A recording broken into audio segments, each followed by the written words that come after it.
all industries need to think about sustainability in some way. So with this, because corn fermented protein is a co-product from ethanol production, it would be a more sustainable alternative to some of the protein sources included in the pet food industry today.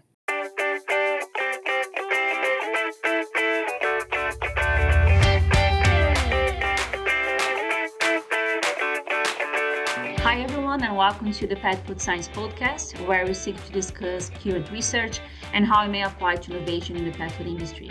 I'm your host, Julia Pezzali, and today I have the pleasure of speaking with Dr. Logan Kilburn-Kappeler about the use of corn byproducts in the pet food industry. Welcome, Logan, to our podcast. Thanks for having me. Before we start talking about corn byproducts, do you mind telling us a little bit of your background and how you ended up in your current position today? Of course. So I'm originally from Muscatine, Iowa. It's a pretty small town in eastern Iowa. Growing up, I thought I always wanted to be a veterinarian. So the goal was to attend Iowa State, go through their animal science program, and then also attend vet school there. Iowa State was only about 2.5 hours from my hometown, so it kind of all just made sense. So that was my plan. I decided to attend Iowa State after graduating high school, and I really just loved the animal science curriculum. I really got to know a lot about the opportunities within the animal science field. I was still on the track to go to vet school into maybe my last year, where my advisor started talking to me more about animal nutrition and the possibility of attending grad school, which is something I really hadn't thought about or even knew existed. I really enjoyed the animal feeding courses, the animal nutrition courses within the department. So I knew that's something I wanted to specialize more into. I wanted to go more in depth. So I decided grad school was probably a better option for what I was wanting to do long term and for my interest. I guess I thought when I was younger, the only opportunity to work with companion animals was to become a vet. But then I realized there are other opportunities, such as working in the pet food industry or companion animal nutrition. So that's kind of the route that I sought instead. So because of that, I was able to graduate a semester early from my undergrad, and then I was able to go to the Omaha Zoo to have a nutrition internship for a semester. So that was a really fun and unique experience. I was actually able to live in the zoo. So it was really fun. Every morning I would hear the lions roaring, all of that. So it was just a great experience. And that was really where I got more into depth of nutrition. I was analyzing different ingredients. I was helping conduct some nutrition trials. I was at what they call the diet kitchen in the morning, formulating and producing the diets for the carnivore species. So after that internship, I was really sold on the idea of nutrition, but knew I probably wanted to do more in dogs and cats. So around that same time, I was lucky enough that a new professor was starting at Iowa State, and I was put in contact with her, and then I moved forward to do my master's with her. So that was just, it all worked out perfect timing that I was able to come back to Iowa State, start my master's with her, and really start a companion animal nutrition program at Iowa State. And we were able to get a dog colony where I could do my research. And my thesis was really focused on high-fat diets in dogs, as well as using cricket powder as an alternative protein source. So kind of two different things, which provided a lot of great experience. Really throughout my master's, I developed a passion for teaching. I had a huge role as a teaching assistant as well, and I really enjoyed that. So then after my master's, I realized I probably wanted to be a professor. So to do that, I needed a PhD. I also wasn't done learning. I still wanted more. I still wanted to understand the industry in companion animal nutrition at a deeper level than what I had. So throughout the many conferences I attended throughout my master's, I got to know Dr. Greg Aldrich at Kansas State. So I realized for my PhD, it would be best to transition over to Kansas State University to complete my PhD with him.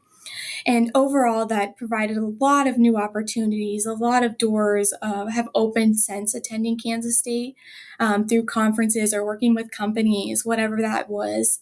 And then my PhD was focused on what we'll be talking about today as a corn byproduct in pet food. So then after my PhD, this is kind of a long story, but after my PhD, I graduated my PhD in August of 2023. And then I started my current role as an assistant professor in the animal science department at the University of Wisconsin River Falls.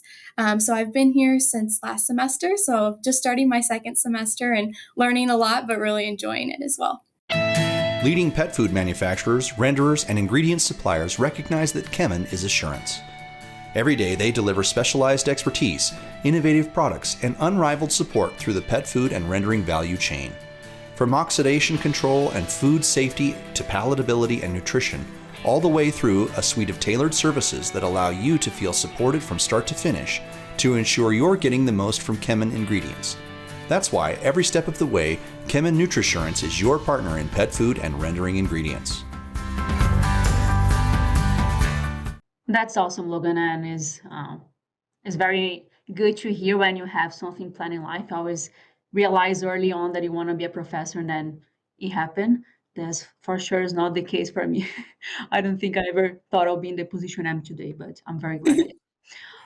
So let's talk a little bit about corn byproducts, which is the work you did in your PhD for a Mhm. couple of years. So to get everyone on the same page, can you kind of define us what are corn byproducts? What are some examples?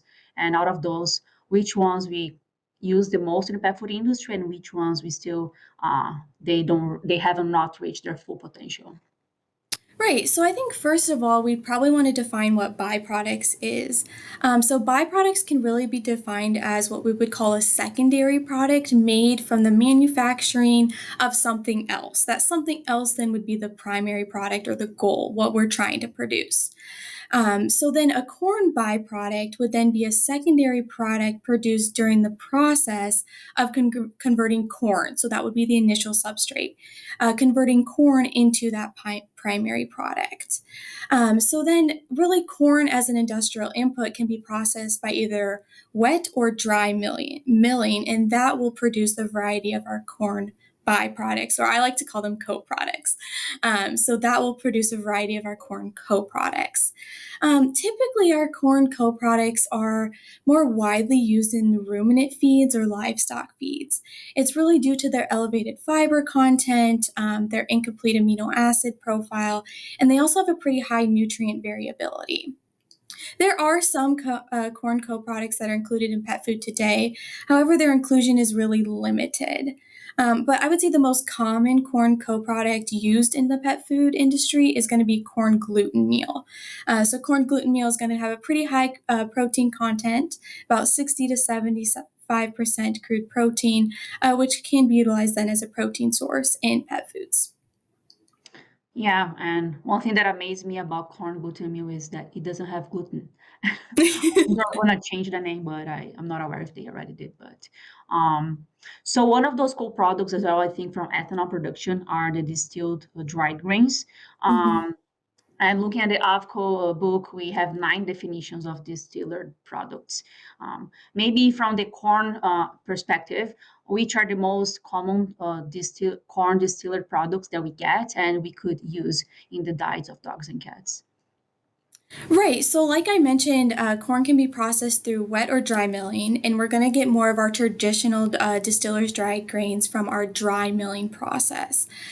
So, really through that process the starch is converted to corn, so our output product is going to have a very high or an increased protein content.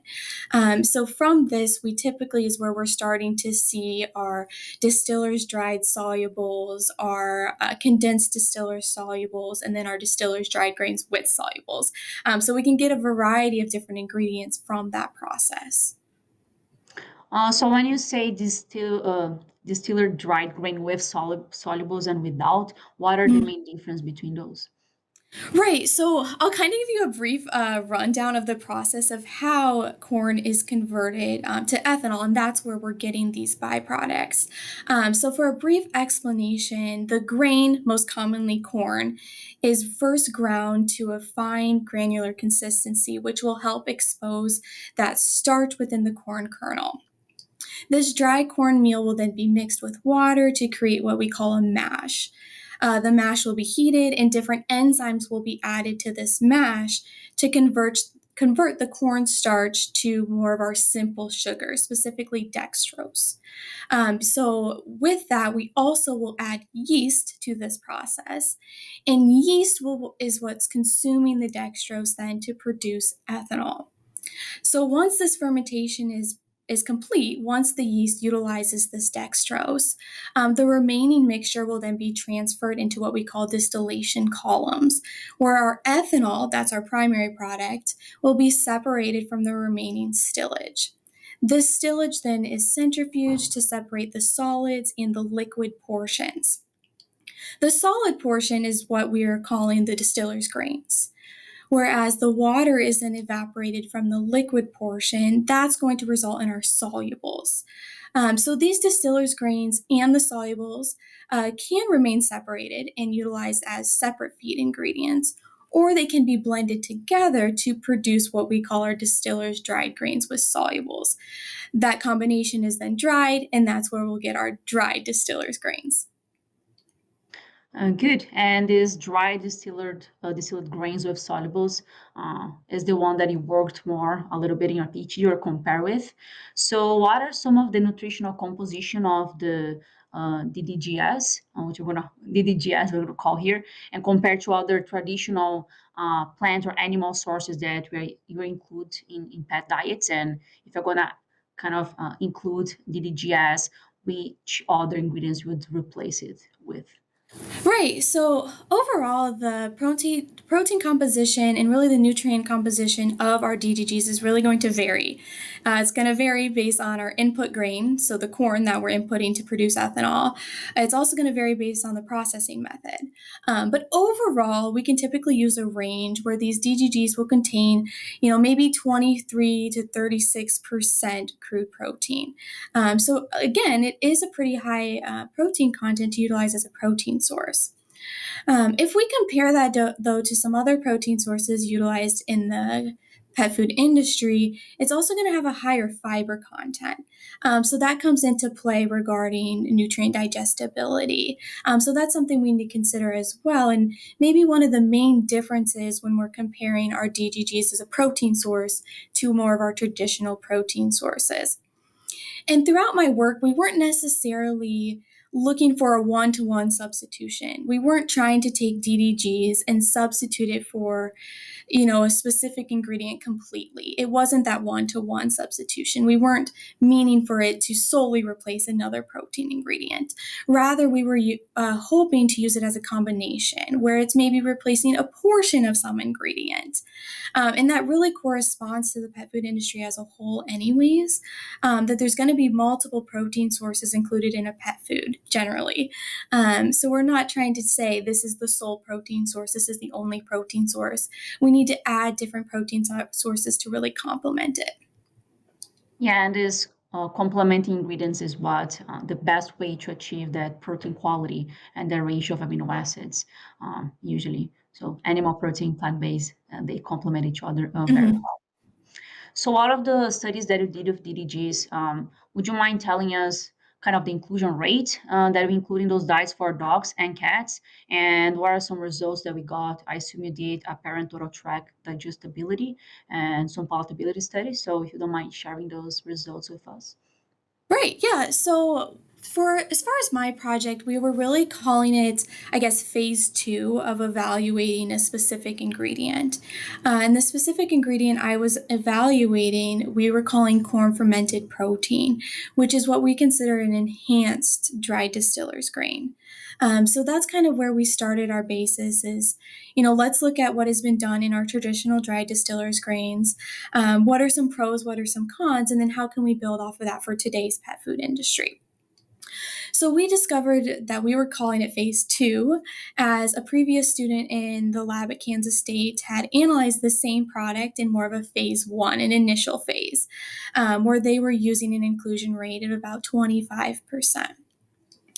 So, due to some of their results, we thought, okay, can we find an optimum inclusion rate? What are we going to promote? What do we want to include in the pet food industry?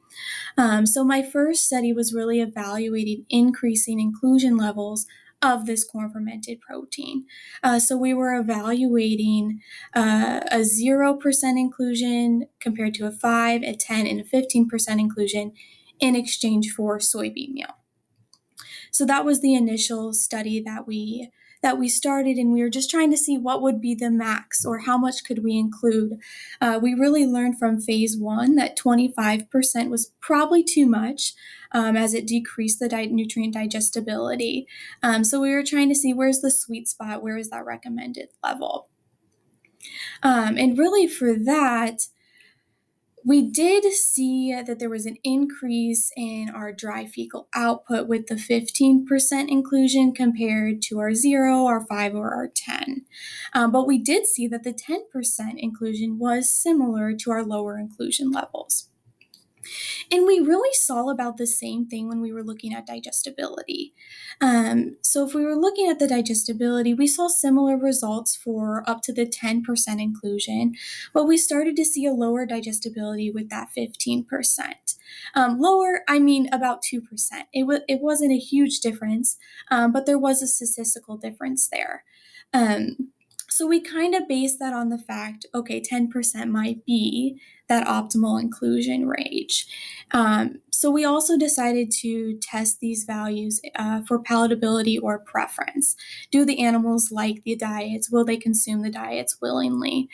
And we kind of saw the same thing. We kind of saw that 10% inclusion seemed to kind of be the sweet spot for palatability as well. So that's kind of based on our first study, we decided, okay, we're probably thinking that 10% is that optimal inclusion range because of that decreased digestibility and that increase in fecal output, which would be seen as a negative outcome among consumers. Good. And before I ask more questions about the results you got from the animal trials, what are the difference between the traditional DDGs and this corn fermented product in terms of processing, and also how the nutritional composition is going to change to make it more appealing to the pet food industry? Right. So really the production of our corn fermented protein starts out as a similar process to the production of the traditional DDGs that I previously explained. But for the production of the CFP, they actually use a post-fermentation technology to split the protein and the yeast from the fiber prior to drying. So in addition, the corn fermented protein, or the CFP is what we call it, is dried with a ring dryer, which provides a better efficiency and produces actually a more uniform product compared to a rotary drum dryer, which is used for the production of our traditional DDGs. In addition, the CFP is going to have a heightened yeast component. So it's going to contain more yeast than our traditional DDGs due to that processing method at approximately about 20 to 25% yeast. So this yeast then will contribute to the nutrient profile of our ingredient. So overall, if we're comparing the protein content or the amino acid content of CFP to our traditional DDGs, it does have a heightened or an elevated level, which was one way that we were looking to promote this product. So basically, it's going to be higher in protein, amino acids, lower in fiber, and more higher concentration of yeast, which potentially can bring some nutraceutical properties. Yeah, exactly. So the corn fermented protein we analyzed, it contained 53% protein in comparison to the traditional DDGs we also investigated, which contained 32% protein. So it does have a significant increase in our protein content. In addition, yeast proteins have been reported to contain high concentrations of lysine and tryptophan, making them a great complement for zein or corn protein. So it really allows the product to have a more balanced and complete amino acid profile because of that yeast. And what is the limiting amino acid in the corn fermented protein of corn fermented products? Yeah, so typically, I guess because it came from a corn source initially, that limiting amino acid is most likely still going to be lysine. For our study, we didn't really get into the protein quality aspect. That's definitely something we need to do in the future. But for our studies, we were just trying to get an overall basis, an overall understanding of the ingredient. But I think we definitely need to get more into detail to understand some more of those components as well. Yeah, for sure. Having an idea about protein quality, using some animal models, other animal models, Mhm. uh, provide more data to support the use of this product in the pet food industry. And one thing that I have not talked about is sustainability, and that's something that this product may bring as another contribution to the industry.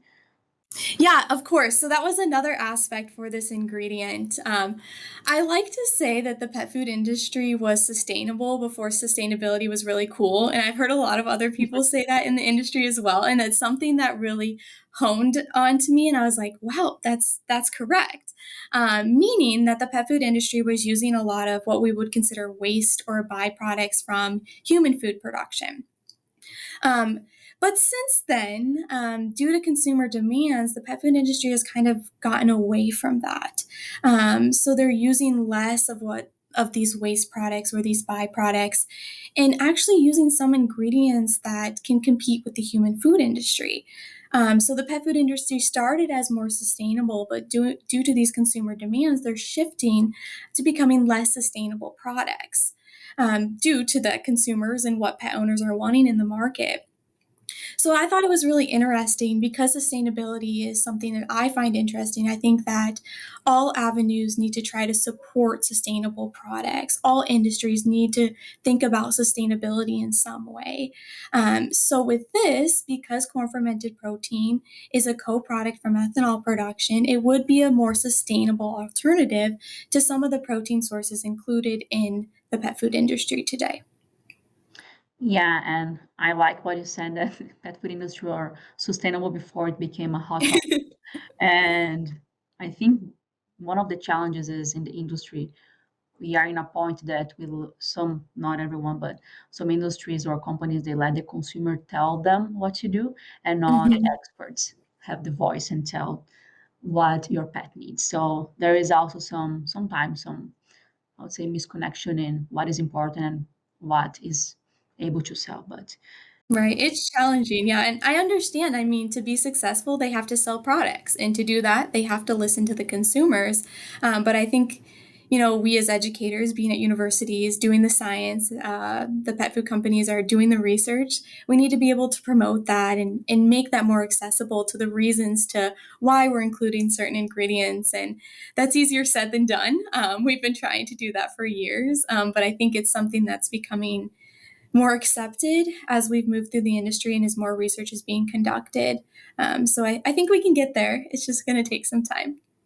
yeah, and part of sustainability is being able to sell the product. It doesn't matter if you produce the most sustainable product, whatever is the sustainability measure that we are evaluating, carbon footprint Mhm. or other one. If you don't sell it, so it's never going to be sustainable because it's never going to reach the consumer. So there are Mhm. many aspects playing a role in making a product successful in terms of and making sure we're reaching all those aspects that are necessary. Mhm. So sorry, I went off topic and I start talking about sustainability and other components of the pet food industry. But going back a little bit to corn fermented product, you mentioned that it has a higher amount of yeast. Has the yeast of this corn fermented product been kind of did you evaluate this product if have an effect on immune system or any functionality beyond conveying just nutrients as a protein source?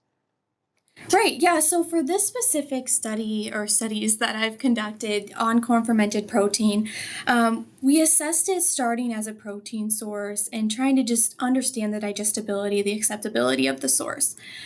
We realized, though, that the yeast component could provide a functional attribution or a functional quality due to various components that are in the yeast cell wall, such as our beta glucans, are mannan oligosaccharides, nucleotides, or even chitin that's in those cell walls. So that's something we had realized, and that, in my opinion, would be the next stage to evaluate this ingredient in terms of functionality, specifically trying to look at those beta glucans, which have been reported to really modulate the immune system. So they are thought to enhance the immune response by increasing cytokine production or helping resistance to infection, for example.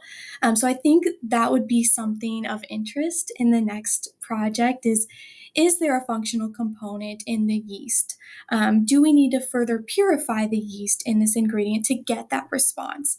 So I think looking at those components would definitely be the next step for this ingredient. Yeah, for sure. And do you know if the yeast has been defined? Because we know they're not all yeast are the same. They have different, is inactive, is live, is what are the composition of the yeast walls, cell walls. So do you know if we have this information? Right. So we didn't analyze it specifically for our trial, but it's actually very difficult to do. So the composition and the functional properties of yeast in ethanol co-products is really not well established because of a lack of standardized analytical methods to determine the yeast and its chemical components in these ingredients. So to determine the beta glucan concentration, for example, that's something very difficult to do just because we haven't really discovered the correct analytical method to really understand and get accurate results. There have been methods to try to determine it and kind of give an estimate, but overall, the yeast in these ingredients would be considered inactivated or dead yeast. So that would be in contrast then to our active yeast, which we would include, for instance, when we're baking bread. That's the active yeast that's going to cause the rising of the dough. So overall, we're classifying these as inactive yeast. But if we're able to purify them, can we include enough of it in the diet to have some of these functional capabilities? That's really the question. Yeah, so what do you think is the next step for this ingredient and to make sure it gets the momentum that is needed in the pet food industry? Right. So I really think the next step for this ingredient is to find a potential health benefit. Is there something in this ingredient that can promote health in our dogs and cats in some way? I think we've kind of alluded to it a little bit about the yeast components, maybe even the fiber component. It still has some fiber that can promote maybe intestinal health, but this is really what consumers are looking for. So we have the support of yes, it can be an ingredient, it can be a safe ingredient, but what's going to tip it over the edge that consumers start looking for it? That it's maybe marketed on the bag, those types of Mhm. things. And I do think the next study would maybe be to try to analyze the yeast composition. Specifically looking at the beta glucan content. Kind of another project I did in my PhD was looking at a purified yeast beta glucan product to enhance the immune system. So I think that would be the next study, basically doing that same study again, but now looking at it in corn fermented protein instead. And then also, I think to move forward with this ingredient, we really need to develop analytical methods to classify the yeast and to really measure the yeast content in the ingredient. I think we can do a lot from that. Then we can start developing more concentrated yeast. Okay, we have the corn fermented protein. Can we pull the yeast out and have a concentrated beta glucan source, for example? I think that could be the next step where we're really trying to find what consumers are wanting and show that this is a sustainable ingredient, this is a protein source, and actually it will provide this health benefit. Yeah, I agree. And bringing value to co-products, I think, is the next step and what we have to do. Mhm. And they made of that, even fiber, as you said, depending on the fiber composition, how much we include, can we achieve a little bit of good health with that inclusion? And the yeast is, in my opinion, very promising if they are able to identify and isolate and create maybe, as you said, a new product out of it. Exactly. Yeah, and really part of my goal for my PhD work was trying to see if we could change the narrative of these co-products. Yeah. They've had a negative perception for so long, but most of the time they're great protein sources. So there's all these benefits to including them. And I think having this research and going out and talking to the industry at conferences or educating, you and I, we're educating the future generation. We're there and we can provide that guidance to start changing that narrative. Yeah, I think one gap that we have in academia and industry as a whole is the outreach part. We have to educate not only people in the university, but the consumers overall. So it's challenging, but it's necessary. As if you want to change Mm-hmm. the narrative, they're the ones purchasing it. So it's very important to find ways and outreach programs to educate them about those novel protein sources and even insect meal and Mm-hmm. corn fermented protein and many other ones that we have to take away this negative connotation of byproducts or co-products. And even in some other countries, some of these byproducts of animal proteins or some plant-based, they are used in the human food industry, and we don't choose to use them here in the Mm-hmm. US. So we really there's a cultural aspect to it as well. Mm-hmm. Mm-hmm. Well, thank you very much, Logan, for talking and sharing your experience about corn fermented protein in the pet food industry. I'm excited to see the next steps of this ingredient and to see as well your contribution to the next generation of undergrads. So before we finish our podcast, I also would like to ask two other questions that are not related to corn byproducts. So the first one, you mentioned that you joined the academia force not a long time ago, and you are young as me, you're woman as me, and you probably face similar challenge that I do. And what do you think is one of the biggest challenges in teaching undergrad students today and developing a new companion animal curriculum, which you're probably doing right now? Right. No, that's a great question. I would say probably the biggest challenge in teaching undergraduate students, which is the focus of my current position, is teaching undergrads. Um, is learning how to adapt to different learning styles. And those learning styles are changing by generation. I've realized just by one semester on the other end now, there's a tremendous difference from how the current generation learns from when I was an undergrad student. And it really wasn't that long ago, but maybe it was. But really, the traditional lectures I've realized are not as effective as they used to be. So students are wanting more of a different approach, whether that's hands-on activities, or whether it's more of you're flipping the classroom and they're doing research, reporting back to you, more of that type of interaction. I also think COVID had a huge impact on how current students learn, and their expectations in a learning environment and in a university environment. So I think it's been challenging to kind of see those things and provide what is best for them. My experience has always been traditional lectures, so that's how I approached my current teaching philosophy, my current learning or teaching style, and I've had to shift that. I've had to do more activities. I had to provide other opportunities rather than me lecturing for a full 50 minutes. It just wasn't working. Um, I also realized this generation, they're really motivated if you show them that you care about them. So, yes, you're there to teach them the material, to help guide them in their careers, whatever that be, but also just to show that you care about them on a personal level and develop those relationship with them. It really transcends then into their success within the classroom. So I think that's something that I've been really working on this semester after learning that last semester is developing those relationships with them, showing that you care will motivate them to succeed. And then I think the biggest challenge in developing a companion animal nutrition program is really you have to have the support of the department and the university to back you. So traditionally, animal science programs have been primarily focused on the livestock industry or livestock species, but there really has been a growing need and demand for companion animal courses among students and potential employers. In my current position here, I'm very lucky that I have the support from the department, and I'm already being able to develop and offer new courses this semester in companion animal nutrition. So that support is really key. Yeah, great to hear that you have the support in your college level and department level to develop because, as you said, our undergrad population is changing. If you look at animal science, many of those kids that came from the farm many years ago is not the same proportion. We have so many Mhm. people coming from big cities and they want to learn about companion animals.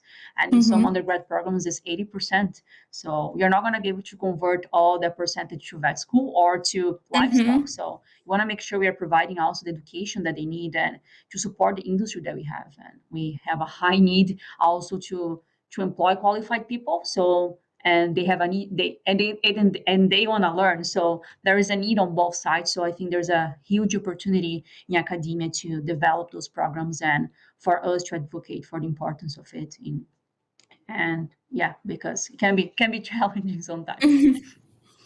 um so when you talk about undergrad and how is different learning styles, how do you see the industry involved in undergrad programs, and what do you think is important to have industry giving guest lectures or collaborating and being in this learning environment since the beginning? Mhm. Yeah, so I think getting the industry involved in this education of our undergraduate students is really key and vital for them to be interested in the industry as well as for them to stay within the industry. I realized I really didn't have the opportunity to get to know the industry until graduate school when I started working with companies, when I started going to conferences. And these network opportunities have really shaped me into who I am and where I wanted to go with my career. I don't know if you can see behind me, but these are all the name tags that I've saved from every conference that I have attended because it just meant so much to me. I really enjoyed networking at conferences and getting to know the industry, and attending conferences was one of the best ways to do that. And I realized most undergrads, they don't have access to these opportunities. So since my time here at the university, I've realized that most students are really unaware about careers in the pet food industry. So we need to find ways to really integrate undergrad students into these experiences. So I've been trying to do that within my courses. For example, every Friday, the students in my companion animal nutrition course listen and write reflections from episodes from this podcast. And it has been a great way to introduce the students to career opportunities, but also to people in the industry. Um, so really moving forward, I'm hoping that companies will really begin to understand this importance and will be willing to sponsor undergrad students to attend conferences. So that's something that I'm hoping to develop as I move forward within the university. Is can we get companies to sponsor some of these students to attend conferences to get to know the industry, get to know all of the great career opportunities in the field? Yeah, those are great thoughts. And I think the industry also wants to be involved. There's so many companies or big companies that they want to be there and they have so many internships for the Mm-hmm. undergrad. So there's for sure a need to bring that gap. And I think undergrad program, we train them to go to the industry. And if they want to pursue masters or PhDs on other levels. So if we're training there for the industry, we need to make sure we get industry involved and we are providing the ideal training so when they join the workforce, they got the training that they need. Exactly. Mhm. So thank you very much, Logan, to join our podcast today. I enjoy our conversation, and I hope we can have you back for our next talk about another topic that you wanted to share with us about companion animal nutrition. That sounds great. Thank you so much for having me.